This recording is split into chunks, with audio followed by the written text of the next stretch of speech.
Okay, so wanted to do a video review here. This one's probably going to be pretty short. This is the Greenlight 1/64 scale gooseneck flatbed trailer with a dovetail. So this particular trailer came with, give me just one moment so I can, wasn't prepared here. Came with this truck with the Ram 3500 that has the standard kind of like a C&M style skirted flatbed. One thing that Greenlight does, and I forgot to get the piece once again. There's a piece, it looks like, I'll tell you what it looks like. To me, it looks like a fifth wheel hitch, like what you would use for an RV, which is different than a standard gooseneck ball that you would see on light-duty trucks like this.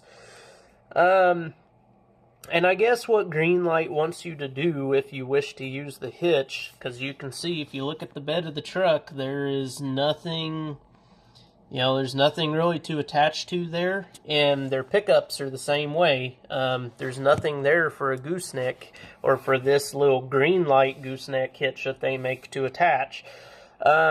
I guess you super glue it. I think that's what most people do. I don't really know what else you can do, and I know a lot of people don't like that hitch, and I don't like it either because it's very unrealistic. So if you super glue it to the back of your truck here, it's always going to have that on there. And while it does look kind of like a fifth wheel hitch, like what you would see on an RV, it just doesn't really do the job. So I don't know, that I find that kind of disappointing that they don't have a better way to do that.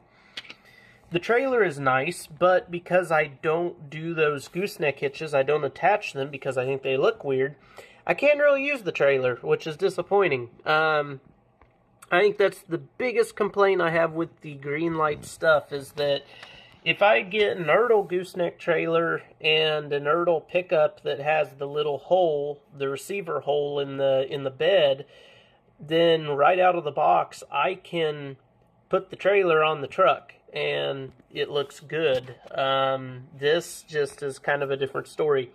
So the trailer itself does look really nice, even if I can't hook it up to a truck. It looks really nice, and it's a very well detailed trailer.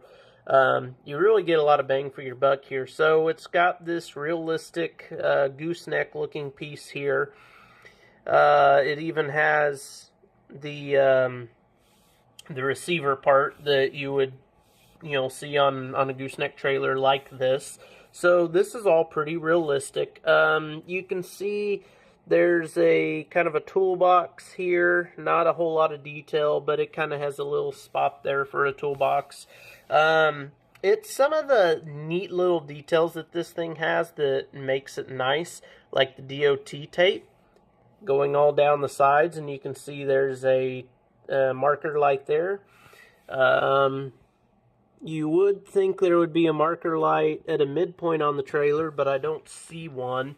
It has dual, what am I trying to say here? Dual rear wheels, dual wheels. It's a dual wheel trailer, and it's a tandem axle.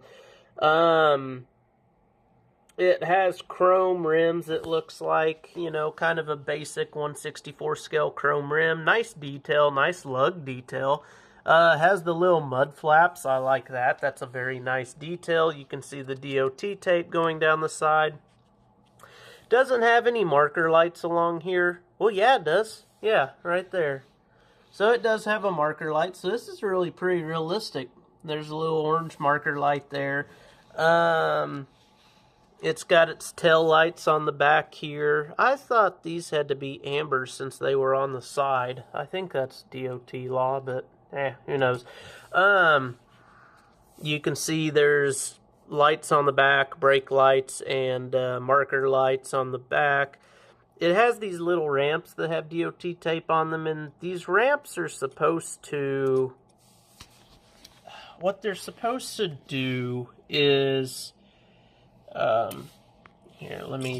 these are plastic. So the trailer body itself is a die cast, but these ramps are like a hard plastic, a non-pliable plastic. They're very stiff plastic.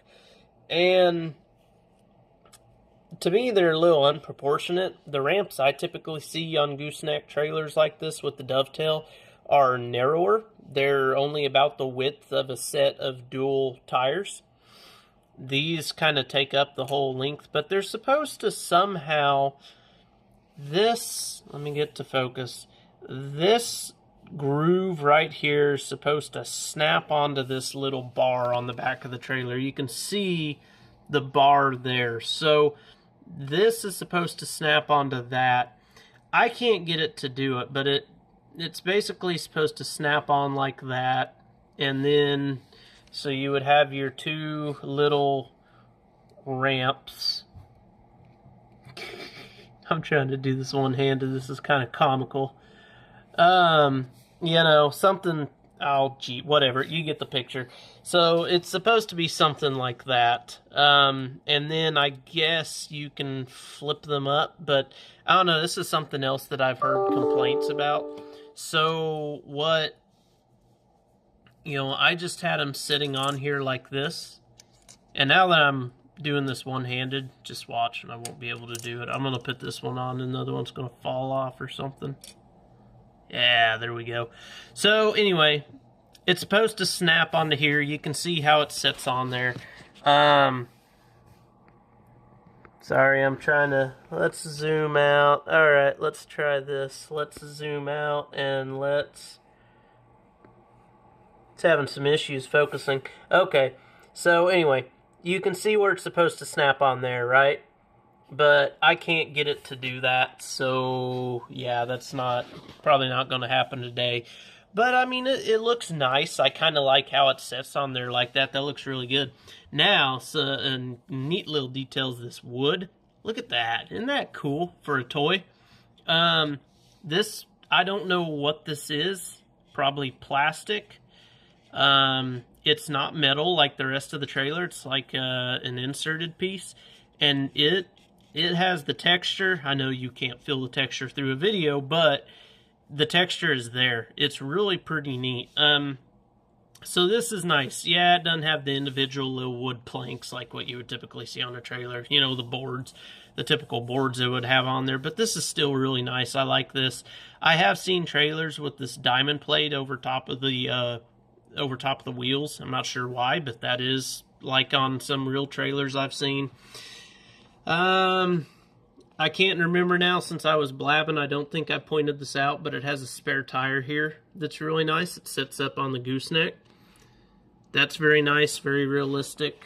You can see it gets a little unrealistic here, but it has like your little tie-down straps kind of going on the side.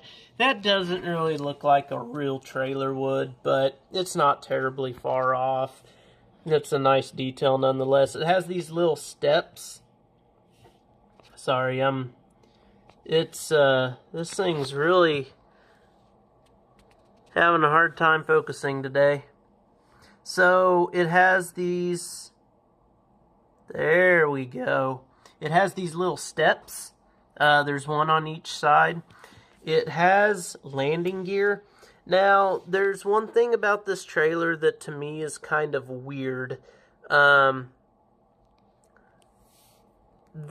one, the landing gear is not the most realistic. And actually, that's sitting on the landing gear. You can see it runs downhill this way. So the landing gear is not long enough. It's not tall enough. The landing gear flips. I'm trying to get to focus for you. The landing gear flips. So it flips out and flips up. That's how you put the landing gear away. It doesn't slide up and down, which that's a little disappointing to me. And the other thing that I really don't understand is this gooseneck raises. And I don't know that I'm going to be able to do it on camera for you.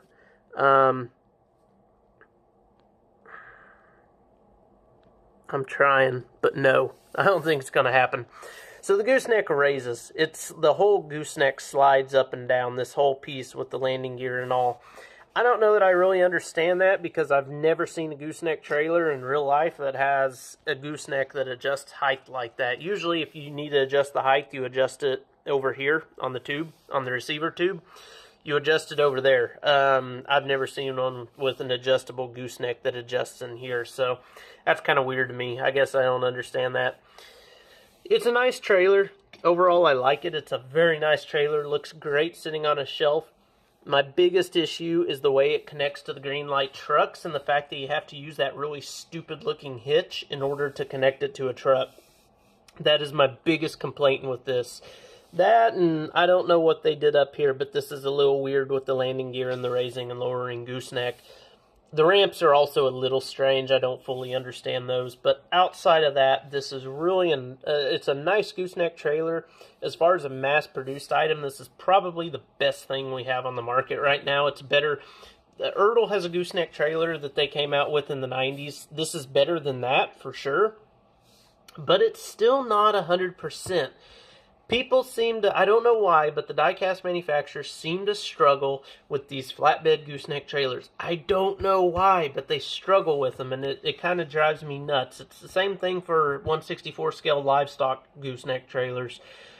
I just wish somebody would release a good one that is realistic. This one is close, but it's just kind of odd. It has a couple of oddities to it. So, anyway, you know, and price-wise, I don't know. I think these bring like $5 or $7 if you buy them on their own.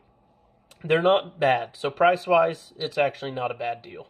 So anyway, thanks for tuning in, and more later.